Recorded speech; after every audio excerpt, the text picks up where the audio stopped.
welcome.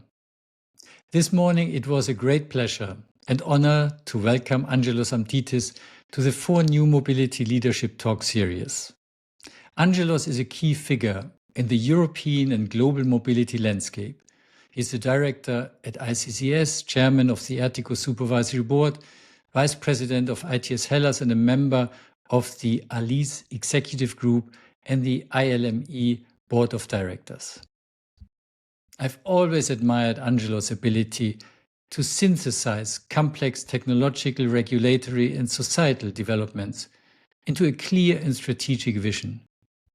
That's why I was truly excited to have this in-depth conversation with him to explore the current state and the future potential of autonomous vehicles and services. Enjoy this episode. So great to have you in this interview, Angelos. Yeah, a long time no see, and we know each other already for a long time. Yeah, because I worked for ERTICO ITS Europe, an organization who is promoting the development and deployment of intelligent transport systems in Europe and even globally. And at this time, you were in the board of directors, and now you are, for a long time already, the chairman of the board of directors. And I think I can say that it's developing very, very successfully. Yeah, I'm watching it very closely. And I would like to congratulate you to this. And I'm extremely excited to have this interview with you today. Thank you for this opportunity.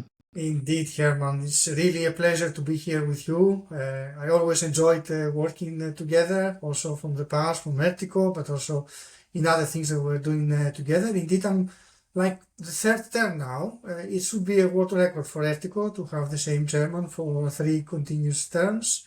So it's a quite interesting work, and combined with what I do also in Greece, in ICCS, in our research organizations, and with the Ministry of Infrastructure and Transport of Greece, where I also represent our country in Europe for a number of things. I think this gives a kind of global, let's say, a view on things that are happening both in Europe, but also all around the world. And I think it's a period of changes. It's a period of new things that are coming. So really happy to discuss with you.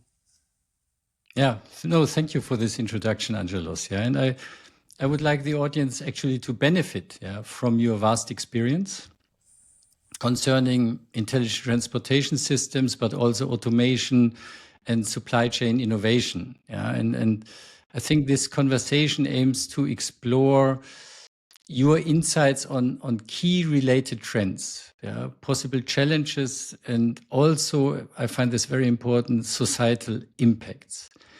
And if you agree, maybe we start with insights concerning your vision for the future of transport automation. Yeah, Angelos, how do you envision the future of transport automation over the next decade, and what key advancements do you think will drive this transformation? I think, Herman, we are in a period of changes, as we said before, not always towards the good direction, because I mean the whole environment, the geopolitical environment, all the crises that we're going through, they're creating some setbacks. But in reality, a number of technological advances that we were discussing also together for years now, for decades, I would even dare to say, now they are finding slowly the road towards implementation. So I strongly believe that more and more we are going to witness a wide adoption of level 4 autonomy. And when we say level 4, of course, we mean automation that will allow drivers to drive their vehicles without their intervention. So really the vehicles to take control and to make sure that they can do all the tasks of driving in a safe and efficient way. But not only that, I think that this will be one of the trends that is coming right now. Maybe a full automation like level 5 automation is still far away for many reasons that we can discuss later on if we have the time. but I do believe that level 4 is next door, it's coming. And we will see also a lot of involvement of automation in public transport.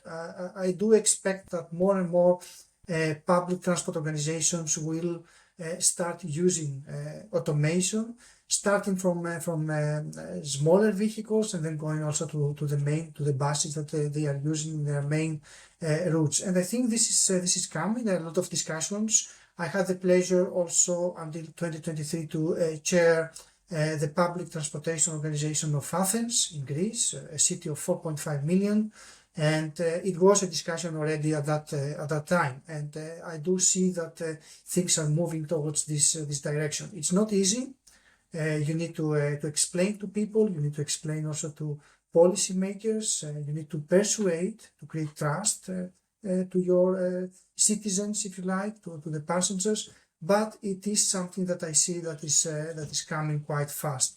Related to that, because if you speak about this level of automation, you cannot do really that without the right level also of infrastructure.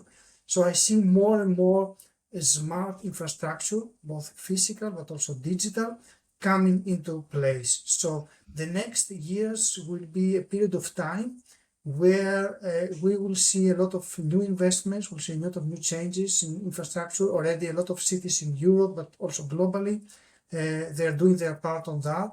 And we will see a lot of new things coming there.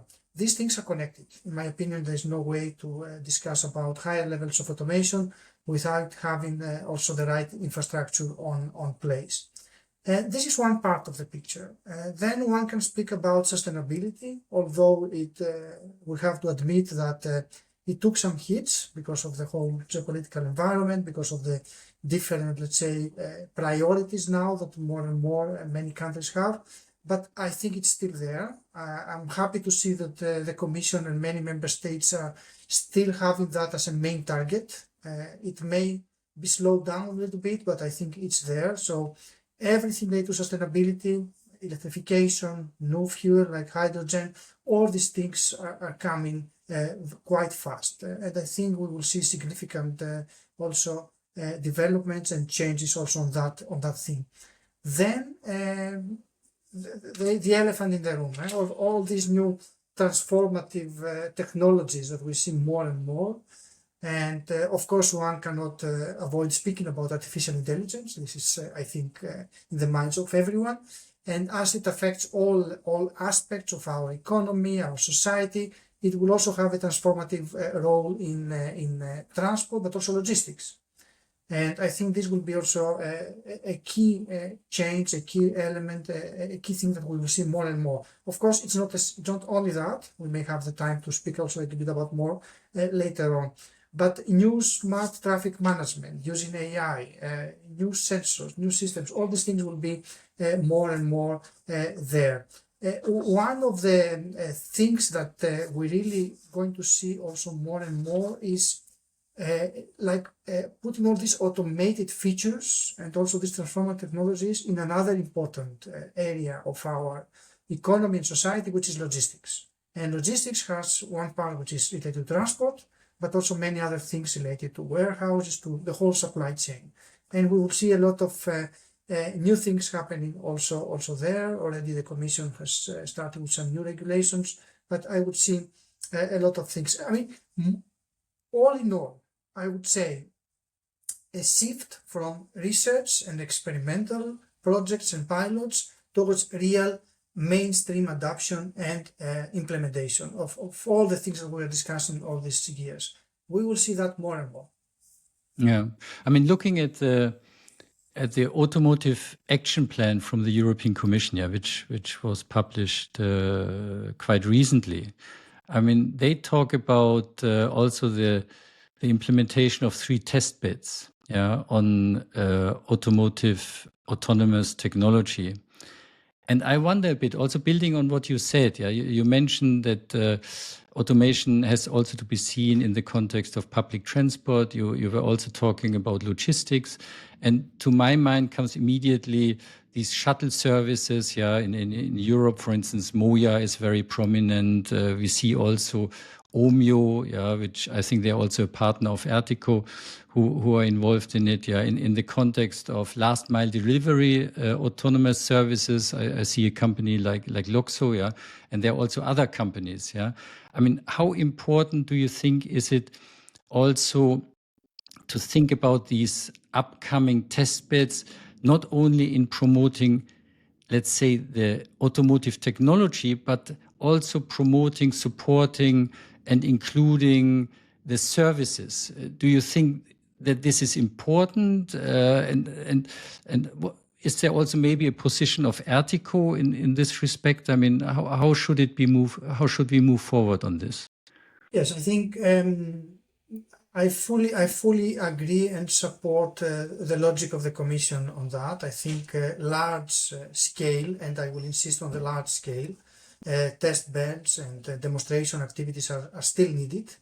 And one thing I'm always hearing, and I cannot avoid smiling on that, is that technology is there and everything we need to do is just implement it and just move forward. I think this is a big mistake to say. I mean, there's a lot of things still to be done, and technologies, of course, in many respects are mature, but not enough, especially if you speak about higher level automation. So you still need to test, you still need to demonstrate, you still need to do large scale pilots, and I think this is in the right direction, and this will support us not only in testing the technologies, but also gathering data, which without that it's impossible to do anything, but also use them as a kind of tool to increase trust and to increase awareness for all stakeholders. And I'm speaking about policymakers, I'm speaking about member states, about countries, about cities, but also citizens themselves.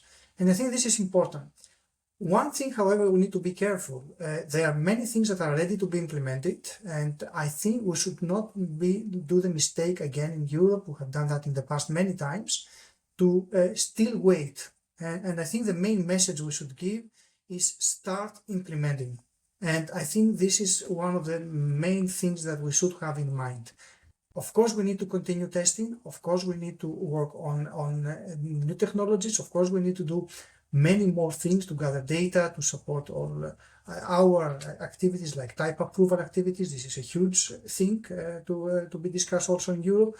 But this should not stop the implementation, the scaling up, the real adoption of things in our cities, in our transport and logistics networks. And I think this is quite important message.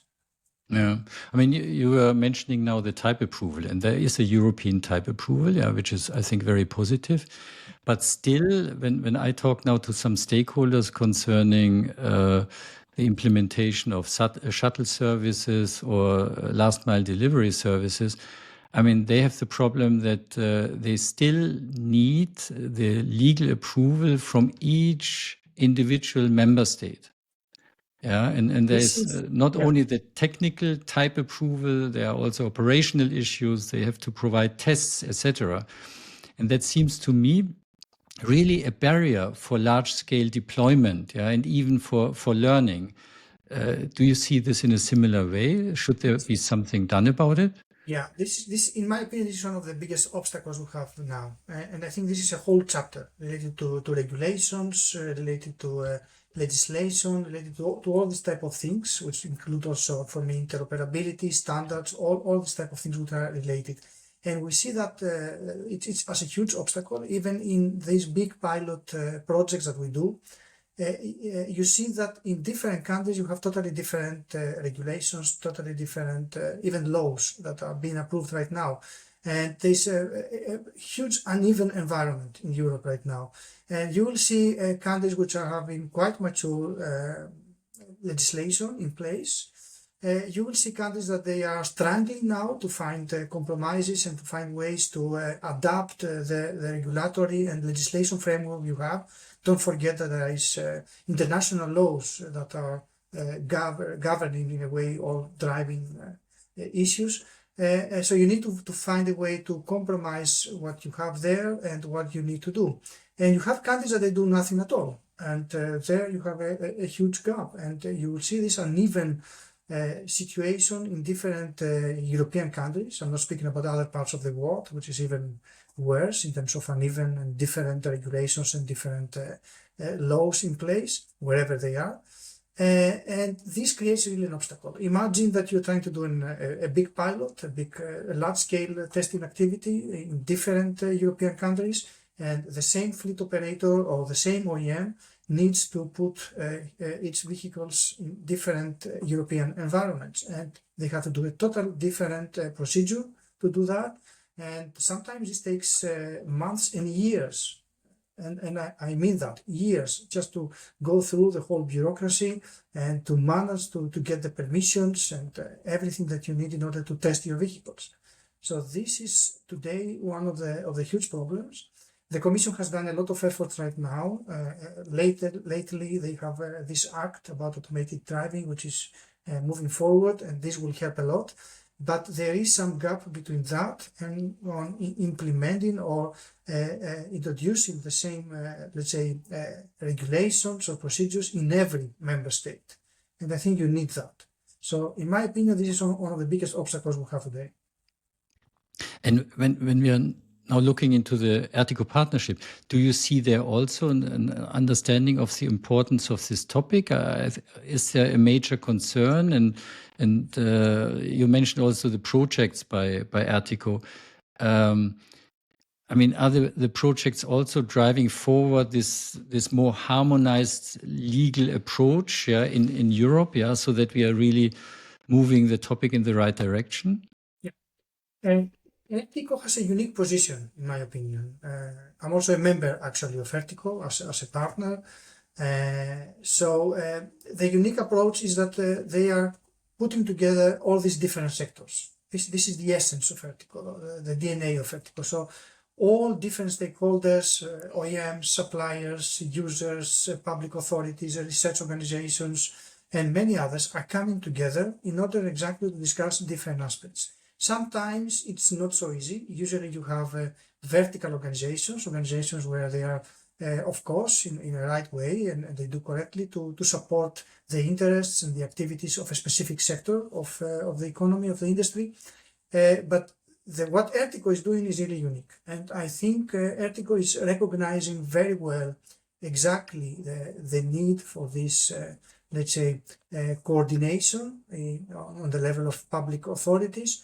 But not only. If you really speak about implementation, I mean, one of the big things that ERTICO is trying to do is to support implementation of smart transport systems in general.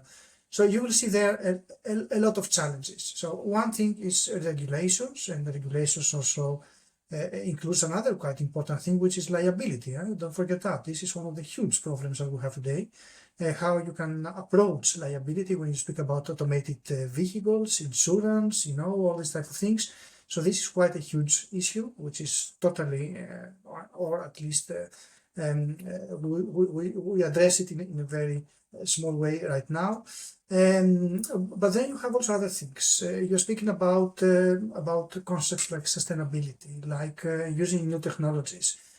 How about procurement? And procurement, especially public procurement, becomes more and more a big weakness, I would say, because usually what you do when you speak about public procurement, you speak about the smallest price, let's say, the less expensive materials that you want to get on board. So how you can really support at the same time sustainable solutions, technologically advanced solutions, and have as main or only criterion in many member states the cost. This is impossible. If you really want to promote sustainability, if you really want to promote new technologies and smart systems, you really need to work a little bit on the procurement processes, on the criteria, and on the things that you are putting there as main things to be addressed. So this is another important message, I believe, and I think we are discussing that. Also, ERTICO is discussing that. Our partners are very worried about this situation, and we are discussing that also with member states, with the Parliament, with the Commission. But there are all these different things that you really need to address, which makes the whole environment quite complex when you speak about new technologies, when you speak about advances like what we are discussing here. I mean, I like that you put a lot of emphasis on deployment. Yeah, I mean, that's also a shift within ERTICO. Yeah, 10, 15 years ago, it was mainly about development, about innovation. It's still about development and innovation, but it moves more and more the emphasis towards deployment. And there you have then issues like liability. You have issues like procurement. And you touched already before also on the issue in the context of infrastructure and integration of the infrastructure. And then it becomes even more complex. Yeah, because at the end, if you have an accident with an autonomous vehicle, I mean, who is really liable? Was there a mistake in the infrastructure? Was there a mistake with the technology? Was there a mistake with the operator? Was there a mistake because not sufficient maintenance? Yeah, I mean, it's an extremely complex topic. Yeah, and that needs some resolution. Yeah, so that really large scale deployment can happen in Europe. I would like to maybe go a bit deeper into the context of integration of infrastructure and vehicle. I mean, there a key topic is data collection, processing, access of data. I mean, is this also a topic where still some work has to be done? I know that that's also a topic we had already 10, 15 years on our agenda. Yeah, also the European Commission did a lot of activities to improve the situation concerning data access, which is important for the further development of technology, for learning, but it's also very important for the deployment. Do you see progress there? Are there still some barriers which are worthwhile mentioning?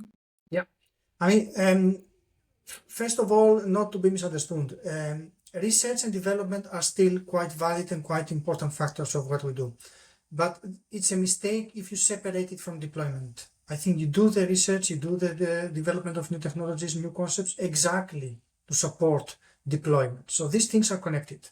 And it's a mistake when you focus only to one or only to the other. So you need to support both of them.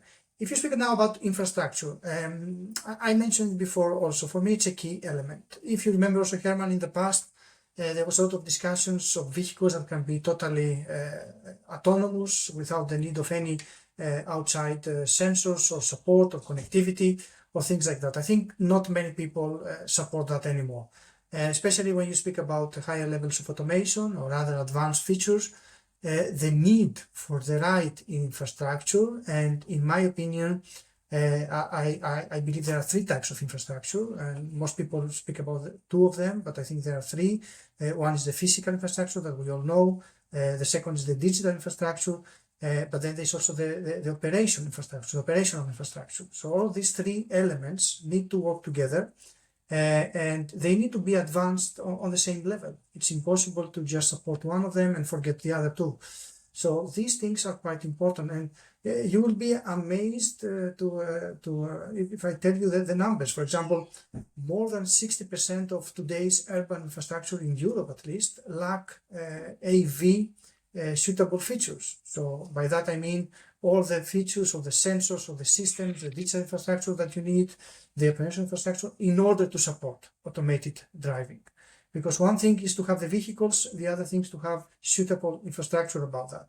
And I'm speaking about simple things like machine-readable markings at our roads, up to more advanced things like connectivity or smart sensors or systems like that, or even standardized signals. And this is part also of what we discussed before about regulations and everything.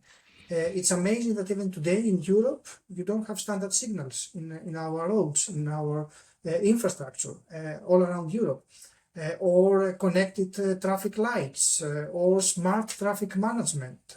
And I'm not speaking about the new advanced things with AI, but I'm speaking about digitalized infrastructure and traffic management. So all these are quite big challenges, and here one can bring the other elephant in the room, which is investments. And this is quite difficult and quite hard, especially in a situation today where we all understand the geopolitical problems that we are facing, all the different priorities and needs for defense, for example, but also to support our infrastructure by becoming resilient to climate change, to all these things that may happen, either physical or man-made disaster or crisis. So a lot of need for new investment, for money, and there you need to struggle to make sure that some of these investments also take into account what we need to do in our infrastructure to make them smarter, more efficient, and able to connect with all these new vehicles that we are discussing here. And if you add to that the third dimension, as I like to call it, which is the air mobility, to add another important aspect, so all these drones, all these air taxis that we are discussing today, and you see it already in some cities all around the world happening, then you understand how the complexity increases. For example, your traffic management system needs to take into account also this third dimension to make sure that everything is integrated and safe at the end of the day and efficient. So imagine a space in a city where you have all three dimensions full of vehicles, and there you need to make sure that all of them work correctly between them, they're integrated, they're safe, they can be managed in a common way. So all these are quite interesting challenges that we have today about the infrastructure. And then don't forget the technology limitations. And again, I repeat myself, but this is something I always hate to hear, that technology is ready, you don't need to do anything. It's not true. There are many things that you still need to advance in terms of technology, especially if you speak about this vision that many of us share about a holistic, integrated transport system of the future, where all these amazing things that we're discussing are working together, integrated in a transparent way for the user. Because at the end of the day, our citizens, our users, you, me, they don't care what type of means they will use. They care of being punctual, or being safe, or being efficient. I mean, you were now already touching upon the most important transformative technologies, yeah, and you speak also about integration, and you speak at the same time also about a very tight budget within the European Union. I mean, if you would be asked to suggest some priorities, I mean, where would you say that the public money is best spent, yeah, to move forward on the, I would call it, new mobility agenda? I mean, do you have advice, yeah, for the public sector on this? Yeah, I think it's quite important to make sure that everything we do now in our physical infrastructure, if it is maintenance or upgrades or even new roads or new tunnels or bridges or everything, they must be equipped and they must be AV ready. So this means that you need to make sure that connectivity is there everywhere. You need to make sure that there are traffic management centers able to handle both manually driven vehicles but also automated driven vehicles. And speaking about that, maybe the biggest challenge I see is this intermediate period, this transition period, where you're going to have mixed circulation of both physical, of both classical vehicles or connected vehicles, or even more advanced automated vehicles. So this would be much more difficult than just have a new environment with only automated vehicles, for example. And this is one of the huge challenges that you cannot really avoid without making real investments in your infrastructure. And I think this is a main message. I don't think it's feasible to be done only by public money. I strongly believe on public-private partnerships. I think there are many opportunities there and there are many possibilities there. So I think you really need to make sure that there are partnerships, there is cooperation between the public sector and the private sector. We're speaking about a huge transformative work here, and it's impossible to be done without all the stakeholders being together. So all in all, connectivity is a huge thing for me that you need to put money on it. Data management, and there I put also all these transformative technologies like AI, machine learning, data analytics, all these type of things, and traffic management. I think these are key aspects when you speak about the public sector, where you really need to put money on them. But it's not only about money. It's also about regulations, what we discussed before. It's about changing the mindset of both politicians, but also the citizens, the users at the end of the day, creating acceptance, looking on training, looking on societal aspects, ethical aspects, all of these things that would create a trust and a new environment that will really make this thing happening. It's not enough just to have the technology or good infrastructure. You need all these elements to work together. Interoperability, standards, all these type of things are all pillars of that you need to build on them if you want to have this vision at the end achieved. Yeah, I think we probably immediately agree that the industry is very important. Research institutes are very important. National governments are important. The European Union is important, to move forward on new mobility, to move forward on autonomous driving. But I guess we also agree that cities are very important. And cities maybe are one of the main drivers in the context of the future of autonomous driving, in the context of requesting or integrating it into public transport, so that they provide shuttle services, maybe public or private, so to improve mobility, especially of people who currently do not have this access to individual transport, for different reasons. And also in the context of last mile delivery services, which can also be provided in an autonomous way. And I'm not sure what your view is on this, but sometimes I believe that cities are still a bit cautious on this topic, because they are also afraid, could it happen that autonomous driving even increases the problem that there is more traffic, not less traffic, I mean, what is your view on this? What is your message to cities on this topic? First of all, I fully agree that cities is one of the most important stakeholders in this discussion. Taking into account all this urbanization concepts that we have, or this trend that we have, which is unfortunately getting even stronger in our years in the future. We expect that even more people will go into the cities. So there is the real problem that we are facing. We do not ignore, of course, rural issues or other more isolated areas of Europe or of the world that also need to be supported, but cities will be one of the major challenges we have. And for many reasons, one of them being space. And in cities, one of the things that we are really lacking is space. So it's really unrealistic to discuss to cities about new roads or new physical infrastructure, but it's very realistic to discuss about more efficient use of this infrastructure. And in my opinion, one of the strongest enablers of equality, if you like, of inclusiveness, of being able to provide to all your citizens the same capabilities and rights is technology. And automation, concepts like mobility as a service, all these smart mobility things are really the game changers, if you like to discuss about equality, about inclusiveness, about the possibility to provide to all your citizens the same access to your transport modes and capabilities. And I think this is a key message that our cities need to understand.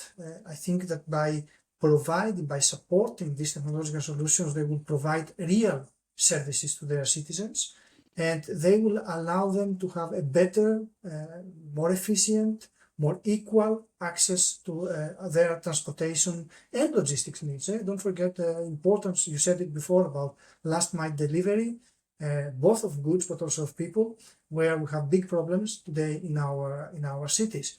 So my message is that they should look on the technology as a key enabler of what they want to provide to their citizens, which is safer, more environmental friendly, more safe, more efficient, and more equal, if you like, transportation environment.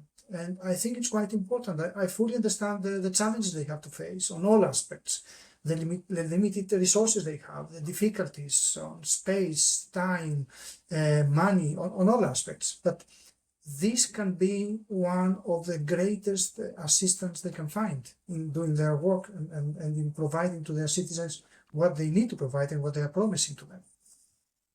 I mean, there's a I think a lot of understanding and also visibility of autonomous driving in the context of passenger transport.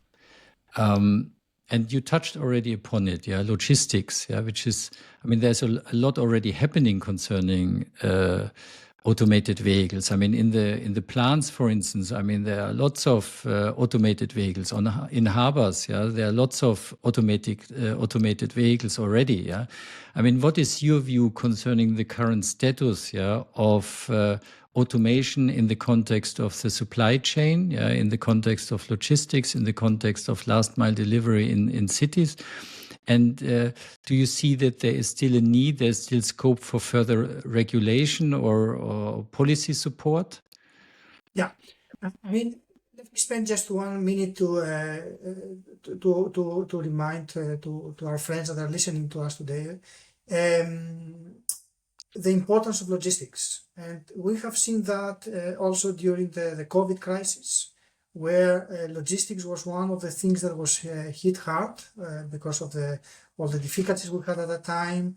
And it was one of the major things that cities and public authorities and everyone understood how important it is. And if we really want to make sure that we keep our systems, our society, our economy safe, the logistics, the supply chain is something that we look very, very carefully. And in this respect, automation, and I'm not speaking about automation only for transportation, but also automation on all layers, our ports, our airports, our train stations, our road systems, our warehouses, all the logistics system needs to be upgraded, needs to be digitalized, needs to use things like automation, robotics, IoT and other transformative technologies, connectivity, in order to make sure that this whole thing will become really efficient. And I think the logistics sector is one of the most interesting areas where we would expect to see concepts like automation to be applied very soon. So both on the last mile delivery, where we see examples like that in many cities around the world already, with small automated vehicles, unmanned vehicles that are moving around our cities, our roads, and our work sites, where they are transferring goods from warehouses to houses or to for the last mile, what we call last mile, up to also highways, where I believe it will be one of the first application areas where we're going to see automated trucks moving around. So it is an area where we have strong needs. You know the problem with the professional drivers that we are facing in Europe, and not only. We don't have enough people, we don't have enough drivers to fill our needs.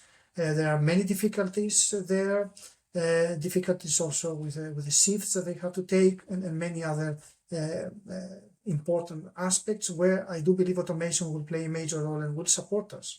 So yes, one of the key areas where we'll see the application of such systems will be logistics. Don't forget, we do already a lot of important aspects on the digitalization level. I would like to mention here the EFTI regulation that the Commission recently launched, and now we are, of course, in the big challenge of applying that in every member state and make sure that we take it on board. Not easy at all. You're speaking about a very conservative sector, the logistics sector. So only the effort to digitalize just the documents, not speaking about more advanced things, it's a huge one and needs really to coordinate between different agencies, different authorities, and different stakeholders. And this, you know, Herman, in all our discussion, this coordination comes back again and again. And exactly because you need all the stakeholders being involved, the coordination that you need is maybe one of the biggest challenges in this type of things. I fully agree. I mean, coming maybe to the end of our conversation, yeah, what would be your main message, maybe with 5 sentences, yeah, to the audience of this podcast in the context of what is needed for Europe? to be successful in the global competition towards more connected, more automated, electrified, and shared mobility? I would be a little bit challenging. I would say that we need to be really more aggressive in implementation. I think it's impossible just to wait for everything to be fixed and everything to be prepared. We can discuss forever, if you like, for all these aspects. We can do, again, more regulations or more things in this area. But what we really need and what Europe needs to do is to become more aggressive, more active in deployment, in implementation, in scaling up. And I think there are many things, and if you see the European history or the world's history, many times we implement things, we learn from our mistakes, and we move on. So in my opinion, implement. Don't forget, of course, to continue supporting research and innovation. This is always a key aspect, but you need to move forward and you need to make sure that Europe will be a champion also in deploying all these new concepts, as it is a champion, and I strongly believe that, on research and innovation. Thank you. That was a clear message. Angelos, so thank you very much for this very, very insightful conversation. You being the chairman of ERTICO, I wish ERTICO continued success, driving the agenda of ITS and mobility forward in the context of innovation and deployment. Yeah. It is so important to have these partnerships on a European, national and global scale. Yes, I strongly promoting believe that cooperation. ERTICO is a very good instrument, both for its partners, but also for the Commission itself, that it's supporting through consultation and through the activities that they are doing, but also for the member states and all the different authorities. So yes, it's a good instrument for all of us. Yeah, and it's so important to have these partnerships to move towards a safer, cleaner, more sustainable and more efficient transport. I think it's invaluable. One last message, if I may, Herman, very fast. It's important to make sure that all these developments are being spread equally in all member states. And there are, as we all know, biggest and strongest member states, countries, if you like, with bigger economies. There are other smaller ones. And in some of these smaller ones, very interesting things are happening. And I'm not speaking only about my country, Greece, but also in many other countries in the European Union. And the only way to achieve this really deployment, the level of deployment we're speaking, is to make sure that all our member states, all Europe, will be the same access and same capabilities. That's a perfect final word. And I think it's also a greeting to the ITS national associations. So thank you very much for this, Angelos. And I really enjoyed this conversation. Thank you very much, and I wish you a good continuation of the day. Very nice to talk to you. Thank you.